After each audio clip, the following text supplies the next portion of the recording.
Yes, sir. Yeah, fine. Thank you.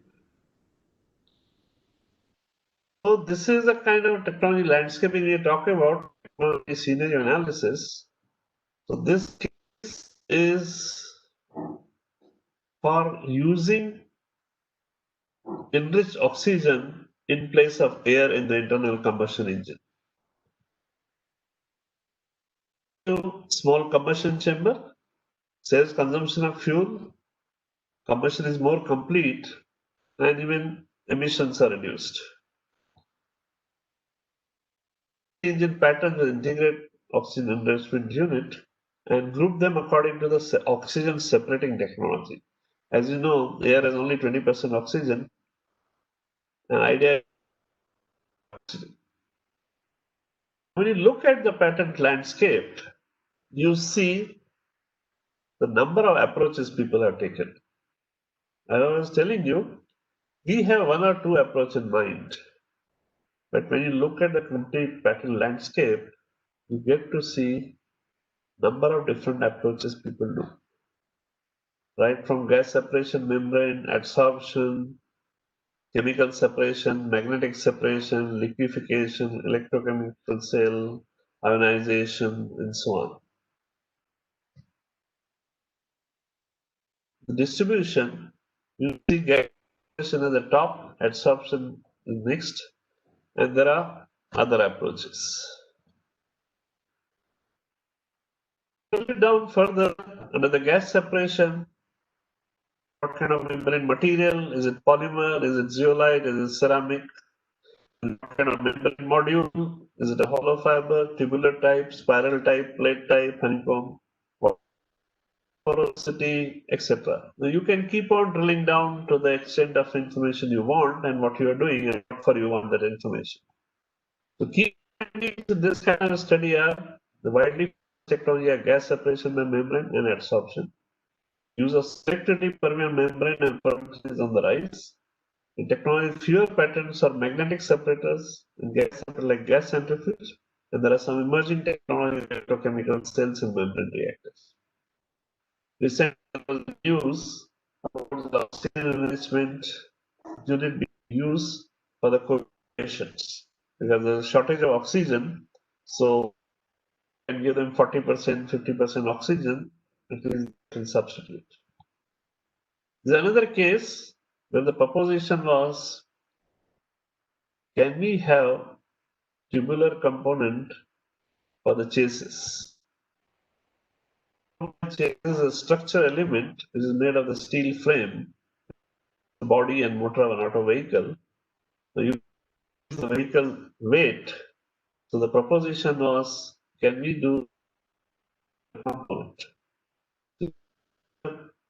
Patents, and as you can say, a large number of patents with longitudinal beam chases highest 54 patents, tubular frame chases 32, rail frame chases 28, space frame and so on.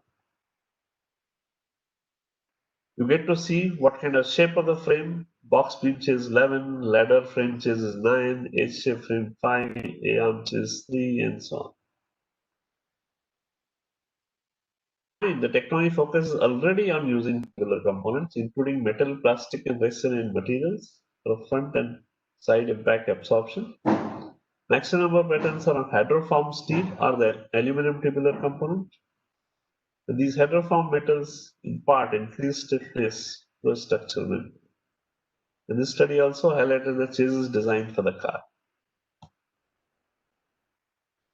All these data centers, servers are located, and they all emit heat. A lot of cooling is required. Required to an extent. For a supercomputer in our Bangalore lab, we practically have a power plant take that cooling requirements. And more emphasis because we looked at the patterns. You can see this study we did about 10 years back. I'm only telling you some old story. Latest one I can't dive अभी तो जा रहे हैं ना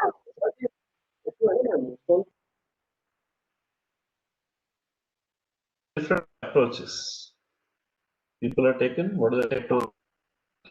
So managing airflow, temperature control adjustment, optimize power distribution. Technology where there is mixing of hot and cold air is prevented. Use of low temperature ambient air or evaporative cooling, load balancing. Looking at technology curve over a period of time. As you know, there is something called ACE curve in the technology. So this tells you technology is not got to maturity yet. Introduce, which involve temperature adjustment, cooling, free cooling technology such as low temperature ambient air and vapor cooling is on the rise. The different technologies different curves. Technology implement, free cooling over a period,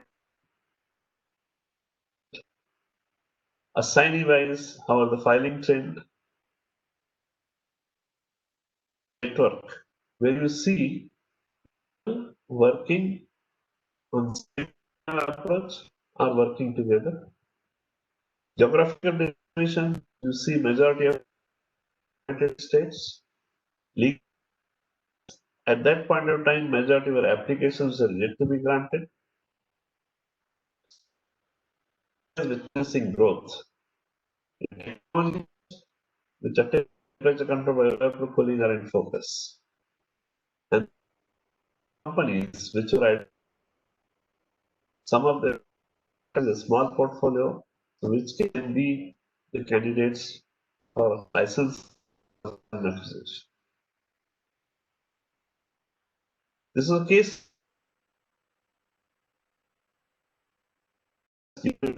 solution. So it's a kind of invasive, a lot of there is discomfort. So the whole invasively. There are a number of approaches there. An approach pulmonary is because lung has a higher surface area, so it gives you higher bioavailability.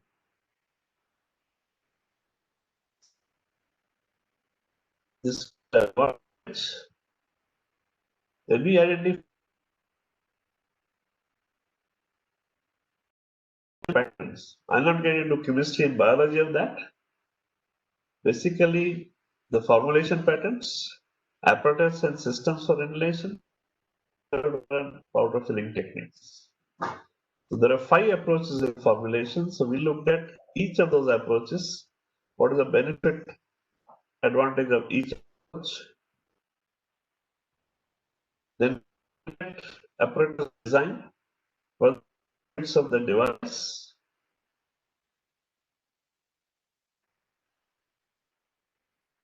Then look at the printer. They had an additional feature for breathing manure in the device. So an additional portfolio of patents on that breathing manure. Look at the device, benefits of the device, using precision, the guide system, its onset of action was improved.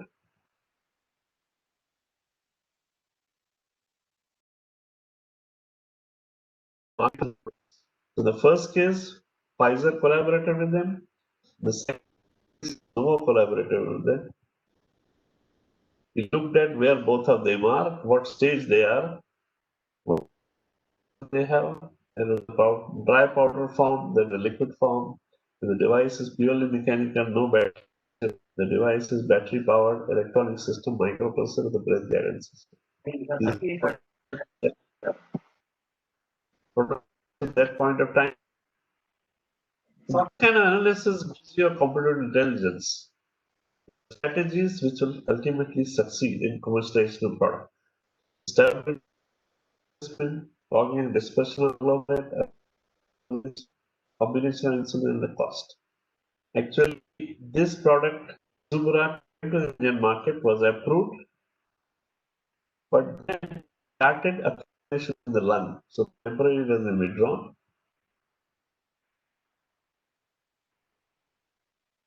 Again, a drug related, all the drugs which we take, major portion gets body only uses a small one. order to increase the availability to the body, some additional components are added with bioenhancers. So one of our lab had introduced a bioenhancer which was plant-based. It was done. So there are two types, chemical and plant-based. Focus here was on plant-based. Again, there are three types in the plant-based. Below patent distribution, how the technology has progressed, number of patents over a period of time, number of studies. So these are the highest number of patents. This was done by the Jammu Laboratory of CSIR. They had filed an Indian patent and they filed corresponding US patent. They did their trial with anti-leprosy, anti-TB drugs. Wrote a patent for anti-TB and anti-leprosy. Without realizing it is a generic approach, it will work for large number of therapeutic areas. But they put their claims only on anti-TB or leprosy. So when the patent was published, people saw that it they opened up the door for everybody, so people started filing patents in different therapeutic areas. If CSR would have been smart, it would have covered generally, nobody would have got a chance. So this is what you learn when you look at the patents, what mistakes you made. Because other people are following up, they saw your concept, you left it open for them, and they came and plugged it. Now this Sabina Corporation today licenses this technology to others. So technology was considered as a lab by other people. Was a new generation glucose meter. There's a I don't want to name them. They thought they are in precision engineering, so they wanted to diversify into medical devices, and they put up a proposal under one of our industrial R&D programs for funding. Then the basically three categories: glucose analysis, sampling techniques, and glucose measurement. And each technology from the patent of glucose indicator formulation of mice. So like litmus paper, you used to get a paper strip and you used to look at whether there's sugar or not, to the current of embossed test strips. And measurement, you have disposable blood sampling unit with electroporation technology. For glucose measurement, the latest technology was electromagnetic radiation and application of Raman spectra. You use Raman spectra for doing glucose measurement. And that's how technology moves. The prototypes on the development at that point of time. So this provides you a competitive edge when you're designing the product. You also need to see what kind of products are going to dominate the market. I told you yesterday about freedom to operate study. All of you heard about BT cotton. Monsanto introduced BT cotton in India. One of our laboratory in Lucknow, they had a technology for BT cotton and they wanted to license it. AK Seeds in Hyderabad had a technology and they wanted to practice it. Both of us were afraid whether we get sued by Monsanto. So this study was done to prove whether we have freedom to operate or not. There are 600 patents, out of which 450 belong to Monsanto. And one of the Monsanto patent runs to 250 pages. Now you have to do claim by claim analysis to see you're not infringing any claim. So these studies are very time consuming and very expensive. Yesterday I told you we licensed 2 patents to GE. GE went to New York based patent attorney firm to do freedom to operate. They took and charged GE $500,000. That is the value of the study. Now you'll wonder, why do you spend $500,000 and what are you going to get at the end of it? At the end of it, you'll get one letter saying these 2 CSR patents are free from any encumbrances, or they are a subset of patent of so and so. Now, why will G spend in order to get one paragraph of letter? Under the US law, if you are willful infringer, the penalties are 3 times. So tomorrow, if the penalties are held to be $500 million, G will have to pay $1.5 billion. At that point in time, G will produce that letter to the court and say, sir, we did a due diligence, we were given clearance, therefore we went ahead. So we are not willful infringer. We thought we'll finish the DT cotton in 3 months, but it was nearly 10 months because 600 patents we read and analyzed.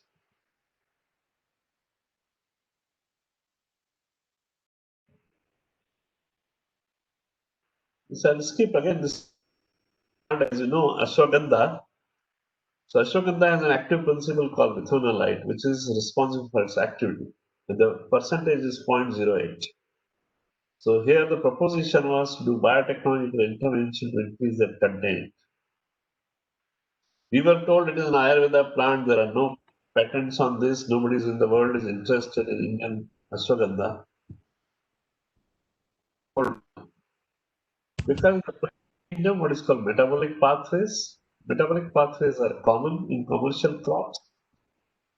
Of research in commercial crop to say there are no patents is not acceptable to us. So we did, and we looked at it. Here are the patents. Surprising is company like DuPont has a certain number of patents. A materials company like DuPont, how come they have patents here? They had acquired a company called Pioneer Hybrid Seeds. And this portfolio had come from that. But no, there are 3 steps, there are no patents. So we said, if you focus on these 3 steps, there is scope for generating intellectual property. That is how you use this analysis for planning your research. All these metallic pigments, all of us see the colors, whether painted on our cars or all these pigments are based on heavy metals. Because the environment, the world wants safer pigments. They don't want heavy metals. So we have rare earth. Part of it is utilized for atomic energy purpose. The rest, crude earth is exported as a crude mineral. So we looked at that as a resource for the pigment purposes. And did color by color analysis. As you see on the left hand side is traditional toxic pigment, chromium and mercury. Eco-friendly rare earth pigment. So the etc. is an international nomenclature because when the red, there are a lot of hues of the red. So we look at each color, orange, yellow, green, blue.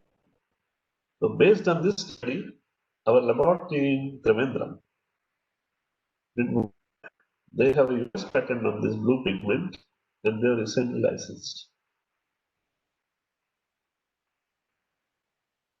So search analysis of patents drives the research strategy and supports innovation management. So in addition to market research, patent is a must for new product planning and R&D investment evaluation. Because not only market research, but increasingly patent research is becoming an important part of it. One of the national customer first asked us to patent research and a technical gap. Market research identified the market gap. Both the studies define the product which met both the requirements, technical as well as the market. Then claims took to R&D and said experiment to give us this result. Entirely reverse way. We normally think in R&D we'll do research, some results will come out, and the real operates in an entirely different way. Claims were written first, then R&D was asked to produce research. So activities for pattern search analysis, technology information needs to have probability of success in all technology ventures. The market study technology and is used for technology forecasting, merger acquisition, new product planning, R&D investment.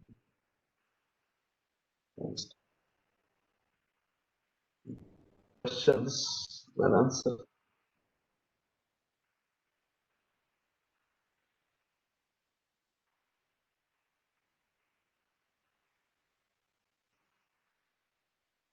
Questions will proceed further. See, when we talk about technology acquisition, it arises for our technology. Normally, technology is developed in-house. So the bigger companies, R&D is getting globalized. Not only business, R&D is getting globalized. So what you see, all the products are a result of not only global R&D collaboration, but also global manufacturing. In Otis elevator, the new technology, electronics from Germany, small gears from Spain, from Japan, and US as a system integration.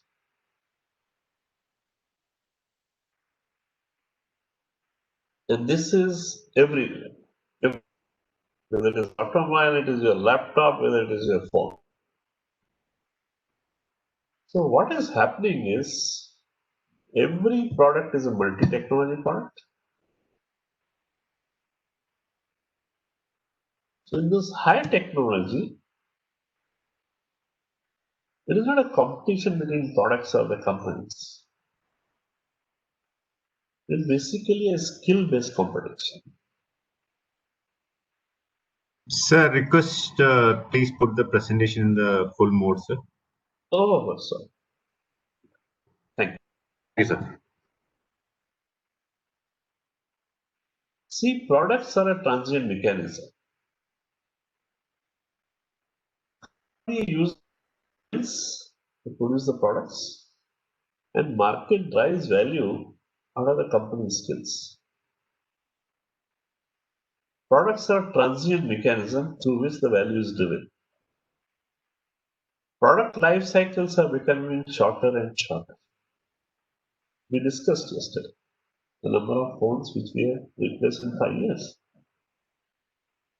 At the same time, skill life cycle is increasing. So what we are increasingly seeing is a skill-based competition. And those skills, not every company has in all the technologies. Worldwide, globally, the skill specialized.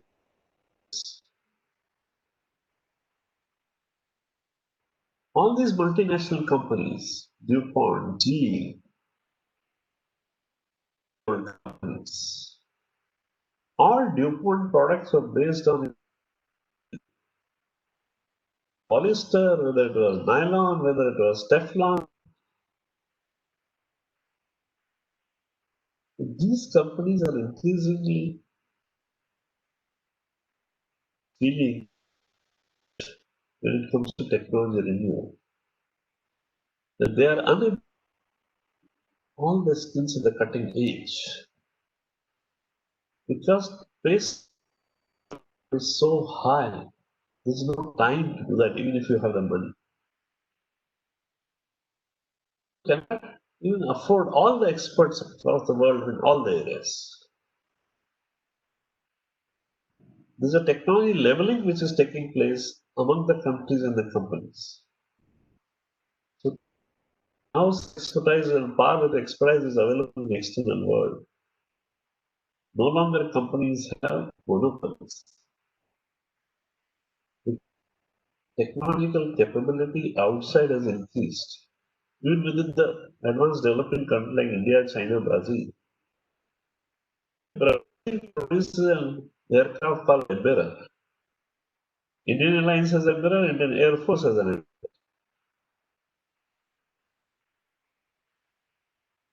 So you want access to facilities in the brain power. At the same time, R&D costs are increasing and intensity of R&D is increasing. Competition is so high that you want high speed of development. Today we talk about India, China, and people talk about the cost, saying is a low-cost destination, China is on. The advantage of China is not low cost. Advantage is how fast you are able to prove innovation in the market.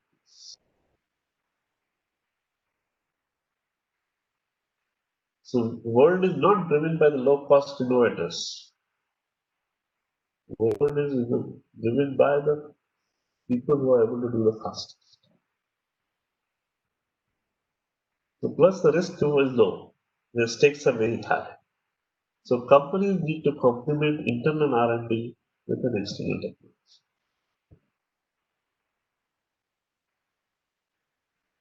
Companies used to do this for last 20-25 years ago.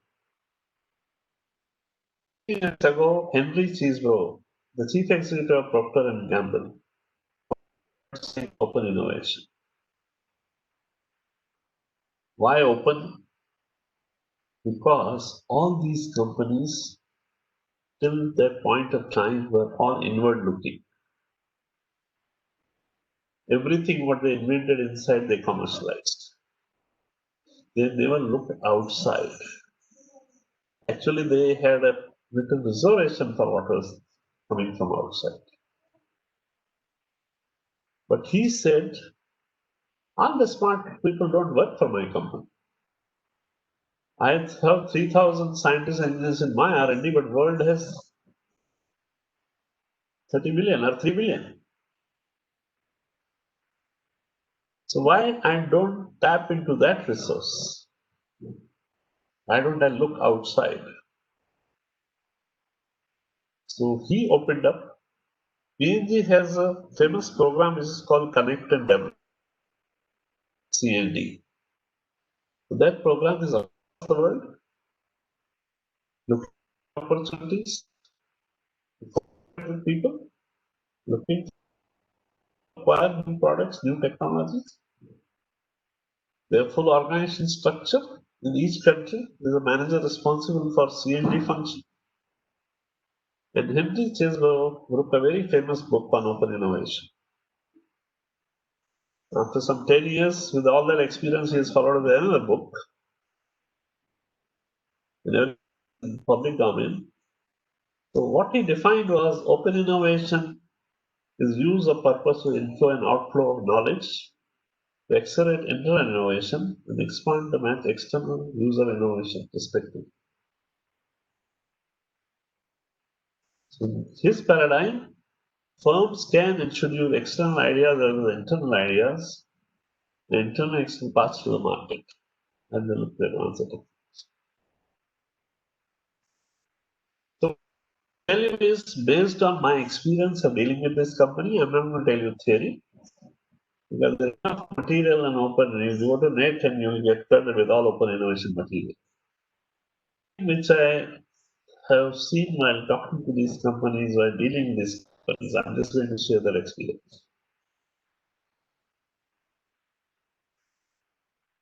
See, their challenges, they want specific solution to a specific problem in very short time. And these work relationships have to be managed over a great distance. Although today technology has enabled that, but in R&D, everything can't be virtual, so there are challenges. And their approach. Hello. ఒట్టేశ్వరరావు కావచ్చు. Please mute yourself. So they have two-tier structure. The regional corporate technology acquisition managers and the business specific technology managers. Like for India, China, they have one. Or for agrochemicals, for the plastic business, they have one. Then there are firms who do this job. They're called technology scouts.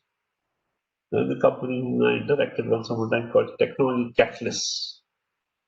Name of the company was Technology Catalyst. And they used to scout around. And people used to hire this kind of company to scout. The key issues were because I'm looking from a research institution or academic institution perspective. Since I come from that and you also belong to that category, a change is required from both the sides. R&D and the research institutes. The way we look at the timeliness in institutions, we don't give value to the time. For the business, time is a value. If they are late, they may lose the rest, they may lose the profits. Plus customer orientation.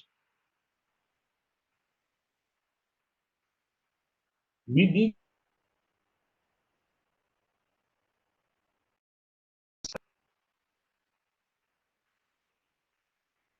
attention to economics. We get excited by elegance of science, technical novel approach. But product has to be sold in the marketplace, it has to have economics. We talked yesterday about carbaryl unit carbide product, 130 rupees versus 600 rupees, although you had US patents. So attention to economics is very, very important. Handing down of confidentiality. Again in R&D, we publish. We often in publicly funded institutions, we want publicity for ourselves. We want to give press release and all those kind of things. And this is not what the companies want. Companies want to keep everything confidential till the product reaches the marketplace. What is interesting today is companies are giving financial rewards to their own R&D managers for acquisition of R&D rather than for creating.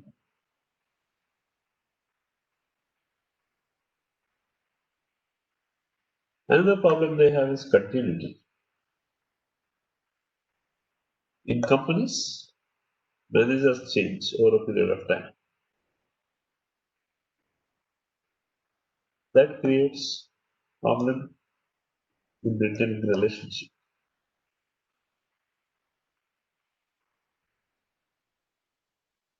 Another key issue they have is how do you validate external technology? As an R&D institution, we see something that is something in the past, and we claim we have technology. That is not the technology. You need to separate product, you have to purify product, you have to recover. So how do they validate the claims which we make? Communication and connect are complex customer. Because come from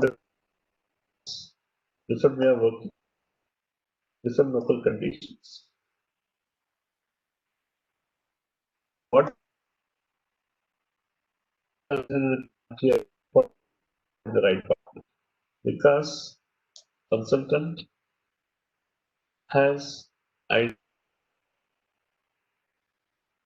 local institution, local who are not credible to deliver how the institutions operate. Because within the company, experience. for internal selling. Because not everybody is open to this. And then it needs to be managed for which you require resources.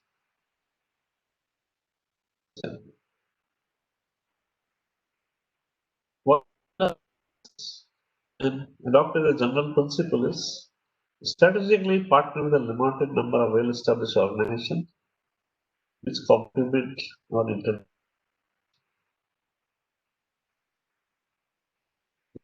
Certain fields, they require certain core capabilities, and they want the partners to have complementary skill sets.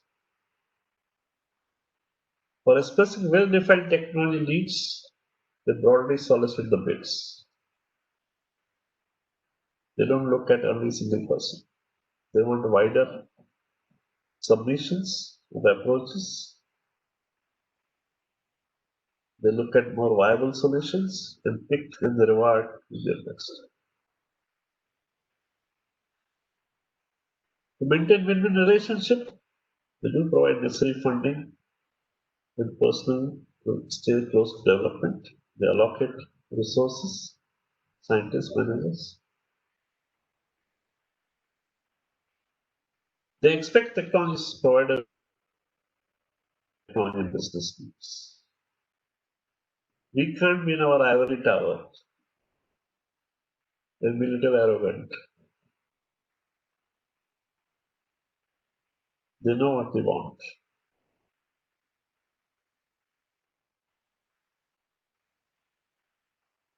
When they look at open innovation, they also look at their own portfolio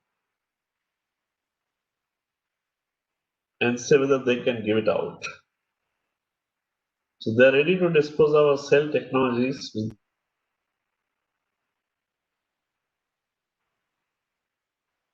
There are legal communication issues, but they can be managed when they are right part.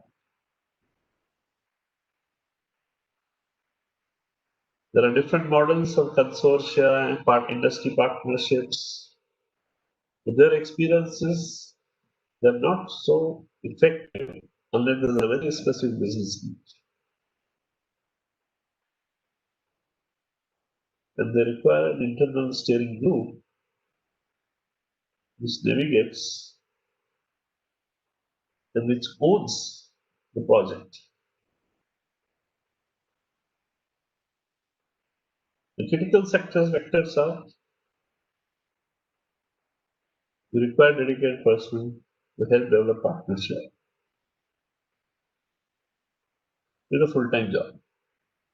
You can't see the side activity.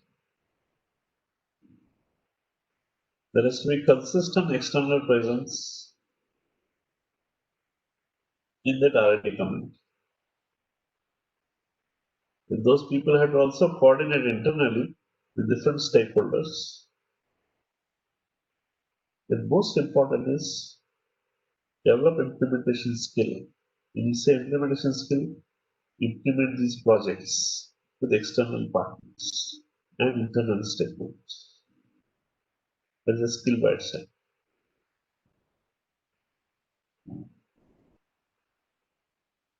Again, they have to understand what they are willing to take outside. They are very, very scared to open up their core capabilities. So core capabilities at the heart, at the center. So they start. You will always be at the periphery to begin with a small project. You deliver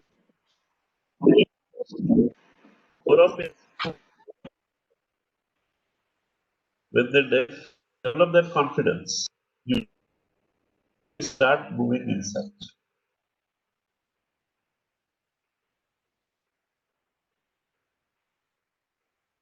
Then a colleague to colleague relationship. We must understand you're dealing with the scientists. Scientists have a different psyche, different way of working. You can't put a business fellow to deal with the scientist. It has to be a scientist-to-scientist relationship.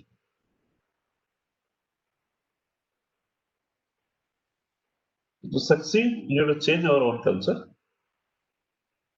We just strive for speedy results to establish credibility. It's not only our credibility with them, but their credibility also within the internal organization.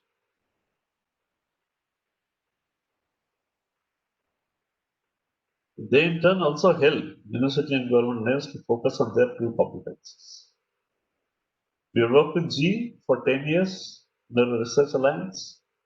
The amount of learning we have done, I know personally, right from IP management to how they manage HR. We actually sent one of the scientists for 6 months in their lab to see how they manage environmental safety and health in their R&D. Where all our labs are not so safe. Our safety standards are poor. So we sent a scientist for 6 months to only study that. And we came back and we started implementing those standards.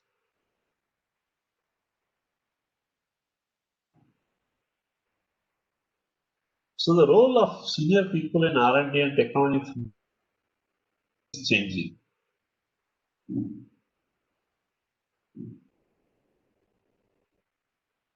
Are no longer doing R&D. 20 to 50% of scientists in industrial R&D are external technology sourcing. So they have to prepare, share common interests with academia, get along with. The research manager is accountable for external projects. You have to find the best, not the first one which comes to you.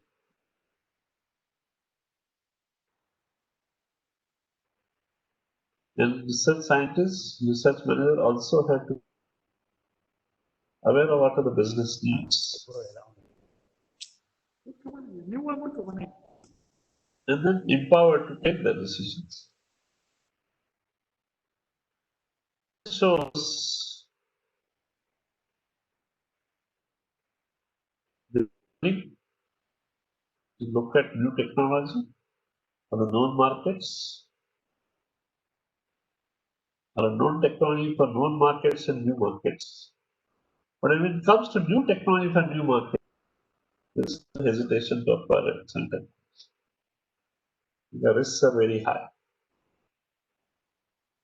Markets are new. So it's a long haul to develop products, applications in markets. Sorting process. Are they interested? Yes or no? Is there a connection to their core competency or the business need? Yes or no? Then forward to core competency networking organization. Within the internal organization. Then what are the options they have? Let's see. Evaluate number of options. Terms, cost, legal issues. A lot of legal issues come up, right from IP issues to what is the law, applicable law. When there are too many options, you need to focus, you have to screen all those ideas, all those proposals, all those approaches. It requires a coordination within the network.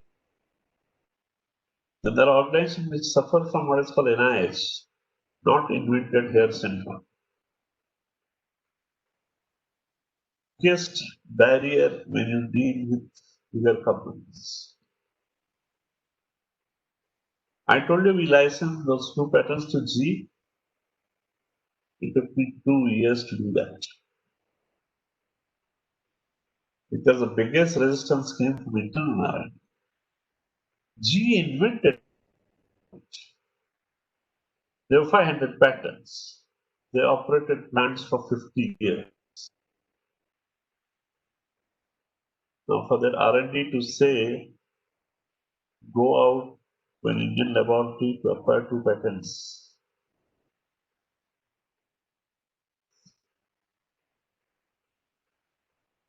Finally, it was business people who prevailed upon and acquired.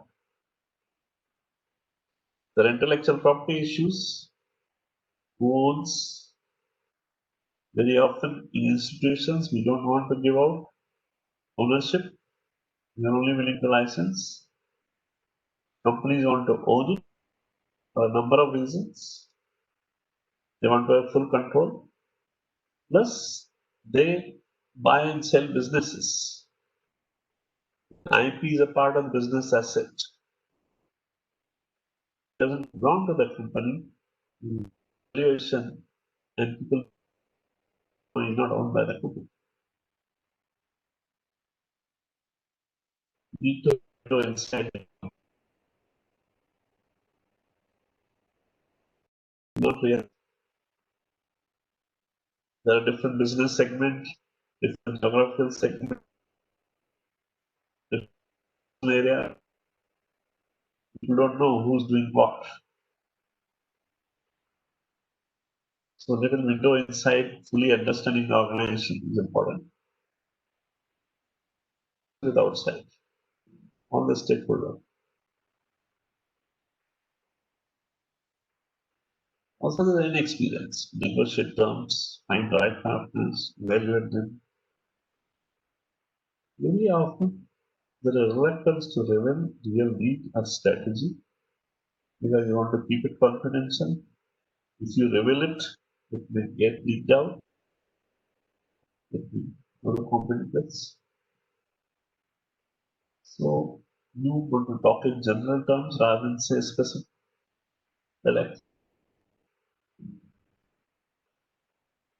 in spite of that, companies have done wonders. Like DuPont, as you know, they are leaders in refrigerants. Freon, which all of us know, is inside our fridge, is inside our air conditioner.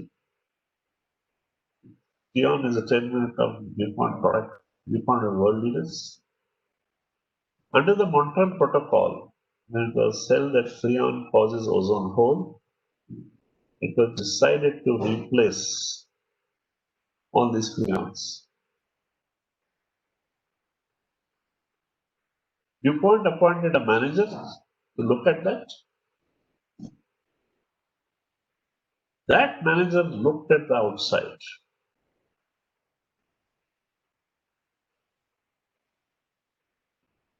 And they had broken down whole technical development into the pieces.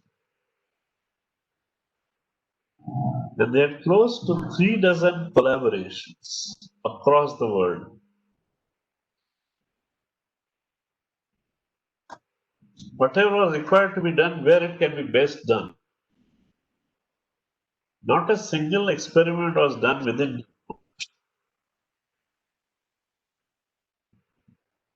the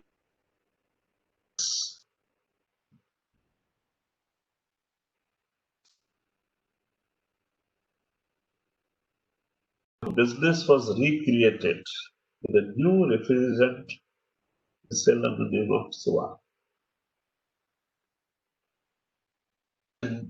Whole technology development for a new platform, refrigerant being developed, not a single experiment being done inside.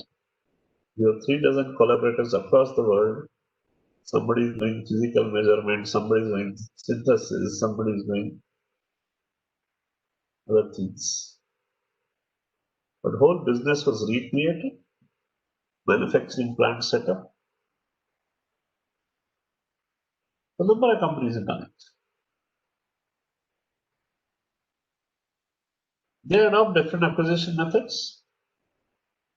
They give grants to universities, support PhD thesis, postdoctoral research, visiting science program, base institutes, contact R&D with national lab, industry research. organizations, proven technology from research institutes, vendors, customers, competitors, participate in high-tech venture companies. These they have set up incubators and accelerators. There is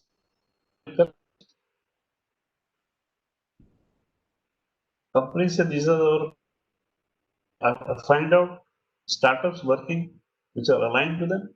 They conduct competition hackathons. Intel has an incubator. Qualcomm has an incubator. But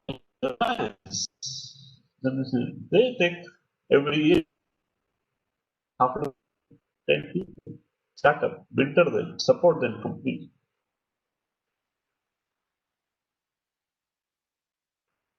So strategies are a complement internal R&D effort by increased acquisition right from proven technology or from fundamental research to applications.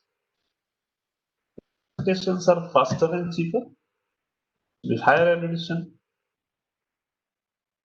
Look at if they hire people, identify people by doing this.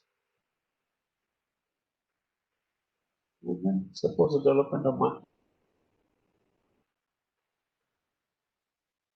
Our R&D is global technology sourcing. Acquisition, collaboration with suppliers. Today, it's shifted to vendors. Very common in automobile. Even Tata Motors did it when Nano was being developed. Vendors did the development of many things. Joint alliances, consortia, and associated activities where there are generic results come, everybody owns it, and then everybody specific develops a product or application. Universities, industries, laboratories, and national labs. The structure, this is an organization structure I'm telling you when I used to deal with DuPont. Corporate technology transfer, they have a separate manager for acquisition, manager for IT, then a geographical director for technology, European tech, China, India. And there is a separate manager external technology for universities.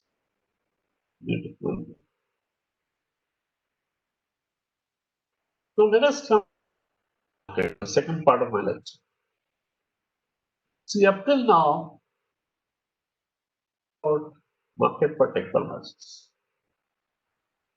We must show how in integrated. This is a number of knowledge units. There is no market for knowledge units. But today, there is knowledge for market units. Because now we are bits and pieces of knowledge to integrate. I said, doesn't collaboration. So all that had to be integrated. So those knowledge units are capitalizable and adaptable. And today, internet commerce enables those to be more efficient. Up to now, there is no, in economic sense, market, imperfect markets, what we call it. So focus on knowledge market dealing with intellectual capital. So this gives freedom to all participants. And exploitation IP is open to all, not only to limited. And as in other cases, like whether it was travel agency or whatever it is, redefine the role of intermediate. Internet has done that. You have better market access. You can precisely match the needs and offerings. There are more transparency of transaction. You can try to do collaborative knowledge generation. What is today being talked about, not a return on investment, but return on knowledge. you get a greater return on knowledge. So what you see is there's an emergence of e-knowledge market problem. Basic idea is to gain access to increasing pool of knowledge created. Solution outside. I'll give you an example. I come from chemistry background and dye stuff. We do the nitration. And nitration is done by a mixture of sulfuric acid and nitric acid. At the end of the reaction, nitric acid gets consumed, produces the water. The water dilutes the sulfuric acid. So you have a dilute sulfuric acid lying with you. Now we used to sell this dilute sulfuric acid to a superphosphate manufacturing fellow. Now this I'm telling you a story when I started my career 40 years ago. So 3-4 years ago, Tata's put up saying in one of their processing metal treatment plant, they have dilute sulfuric acid. They don't know. They wanted a solution. The Tata are not in the diester field, so they don't know this is what the diester field is. Once you put it out, there are people who immediately respond. So you can tap into an existing solution which are already existing. The website called yet2.com. This is promoted by Fortune 500 companies. Had a role to play. All these Fortune, the IP which they don't use, not use, and if they see there's no potential business use, they put out for licensing out. Is one part of that portal. Second part is pose their problems, soliciting potential technology. These are the problems we face. We are looking for solutions. This opens an opportunity to discover alliance in non-competitive sector. You can go by get2.com. Interesting portal. They actually today even provide consulting services. They run open innovation portals for companies like Unilever and others. Eli Lilly is a pharmaceutical company had a site, and they used to do technology sourcing for the company, acquisition, scouting. They became successful. They promoted themselves into a separate company called Innocentive, and they started offering services to everybody. It's a global platform where companies, they give the problems to Innocentive. Innocentive puts them on their portal, inviting solutions, approaches.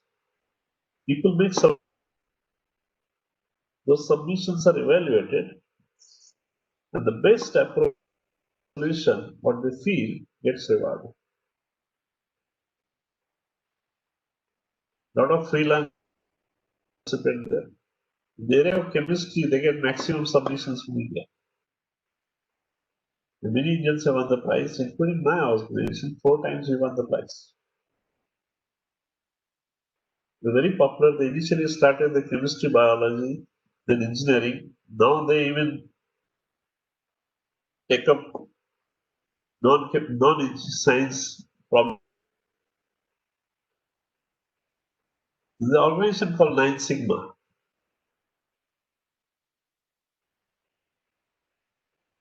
They pre-qualify educational, academic, and technology organizations. Like for NCL, they had pre-qualified research. So when industry approached them with a problem, those proposals into requests for proposals. And those pre-qualified handpicked suppliers will receive their RFP. Like whenever there was a polymer R&D problem, it will come to me and NCL. This creates efficiency in outsourcing. There are a number of such, I'm just giving you these 3 illustrations. There are a number of such portals where this is done. And is a globalization. What I'm telling you is not something from US or something. Yet2.com has an Indian consultant for the Indian market. Set I told you gets largest submission from India. 9 Sigma is represented India by Indian Innovator Association. Intellectual Venture, which is a British company, US company, has office in Bangalore. Imperial Innovation, UK, has a company in India. The Indian companies have adopted open innovation. Yes. If you go to TataInnovers.com, you'll see the open challenges which Tata Group faces. All the 90 group companies around they face. They come into half a dozen problems they pose. I think the 9th or 10th installment has been put up. So you can see the problems they define and the solution that what you're looking for. And even the prize money is put it up there. If you're able to solve the problem and your solution is the best solution, you can get it.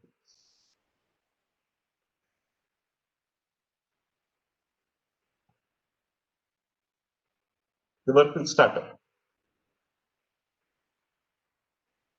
Tata Motors put up an ad a few months ago saying they want to work with startups in automobile related technologies, inviting them to apply. So increasingly this is happening. The startups is becoming a vehicle for technology development, deployment, and transfer. Wipro had announced they will open an open innovation lab in US. I've not followed up what they have done. I'll stop here. If there are any questions, we can spend another 10 minutes on that before we close.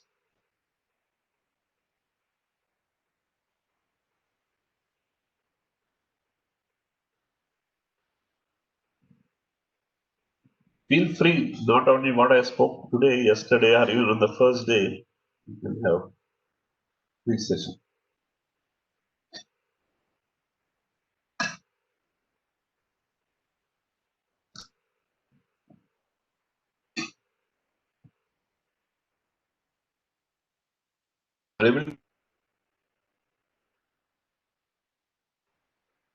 Hello? Yes, sir. Yes, sir. Okay. Yes, sir.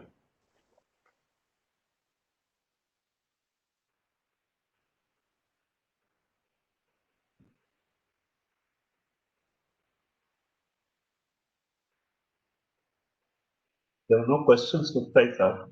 I put them.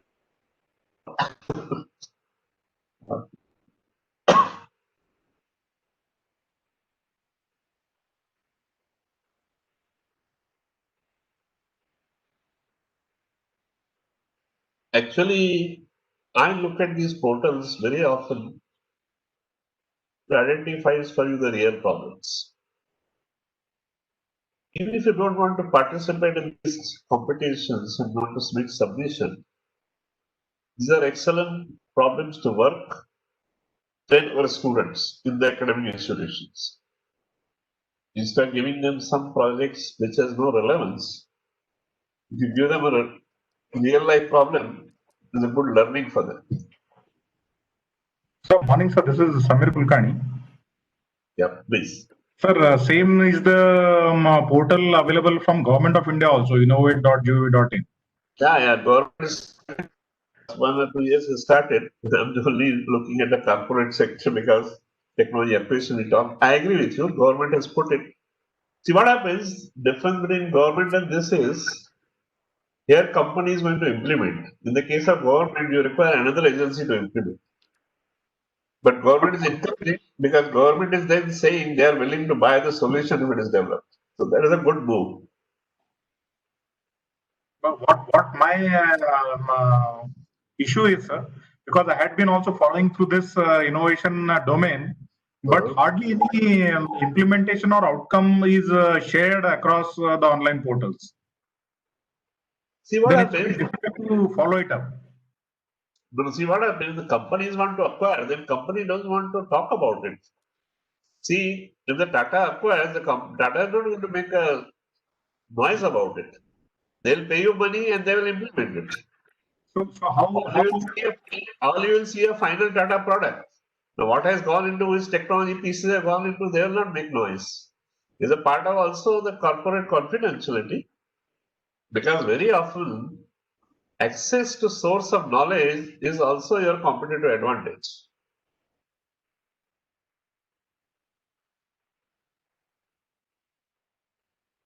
So if your Tatas have acknowledged and paid you, you should be happy. Now, Tata announced that this a particular challenge has been closed or it is under evaluation, and sometimes they reopen it. So you I know, understand that, sir. I understand that, but from academics' point of view, or reaching to the masses, I'm not very sure because Tata might implement it at one area of the country, and the other area where it is required, probably it is not available or not known to anyone. That's the major challenge which is happening in innovation sector. no, what I'm saying is, are you, when you say other part, you are geographically you're talking or other technology area, other application area? Both wise, sir. Technology wise also and area wise also, geographical area wise also. Now, geographical area wise, I presume companies like Tata will operate nationally and also internationally. So they will, should, if there's a demand, they will make the product available. As far application wise is concerned, maybe then you should explore applying in other areas, unless contractually you are bound by Tatas. But then while signing a contract, you can make it sure that it is restricted to their problem and you are free to do whatever you want to do.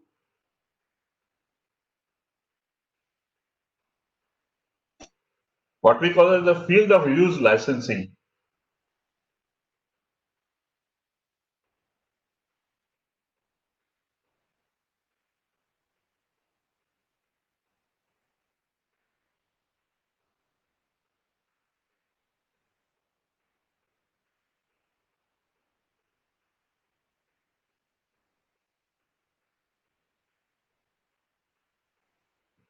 Any other question? Comments? Sir, I have one explanation, sir. Yeah, please. Sir, you mentioned with respect to Embraer company, sir. Yes. Sir, if I have been told initially that in 1970 or 75, sir, the Embraer company team, complete team has visited HAL to learn how the HAL is doing the production and how they are maintaining the quality. Because No. that time the HAL company was upcoming and they were really good. But as the time now we are seeing, now the Embraer is the company after Boeing and Airbus, they are the third number in the world where they are supplying the aircraft across the globe. But Yes. with the time the HAL is not able to maintain the collaboration quality and the product delivery as per the standard, as per the practical know-how, sir. So, sir, where we have gone wrong when we were having the capabilities in 1975 and we are now towards learning all this innovation and other techniques and we are improving our knowledge base, we are improving our everything. Still, we are not able to cope up. So, with respect to your knowledge and experience, sir, what are now the things which are putting the HAL as a whole down and not able to compete vis-a-vis world level quality, sir? See, the problem is not the technical people. Now, the management issues which bog us down in the public sector, lot of bureaucratic processes, and also fear of persecution. You do something, take some decision. Why are you taking this decision? There are ulterior motives which are, and there are some vigilance cases. So people are afraid to take decision. No one owns it. Innovation requires taking risk. Failures, unless you are insured against that failure. I tell you, we were working with IPCL, which is a public sector undertaking. Now we had a new catalyst, and we had shown everything was perfect. The IPCL reactor hasn't done capacity, even their production capacity. They load that catalyst in that big plant. If it doesn't work, the amount of raw material which get wasted, the amount of production which get lost. Now, who's going to be responsible? That was an issue, you know. We went to ICICI because ICICI had a risk capital. So Arvind was the chairman. He said, we have a risk capital where we don't fund such activities. Then there was a gentleman called Dr. Ganguly who had come from ICI and who was CMD. He said, I take the risk. I know if it fails, I'm willing to put my job on the table. Catalyst worked, so he didn't have to do that. But you don't find those kind of people who will say, I take the responsibility, I'm ready to lose my job. Private sector, people will understand. Lot of decisions you have to take. You have to take decision based on consideration of quality subject to decisions. The publicly funded system with CAG and all that, you can be accused of some motives. In the government sector, you buy a Godrej furniture, which is good quality, and you pay a premium. You can't do that. You have to buy on the lowest quotation basis. So local furniture fellow will compete.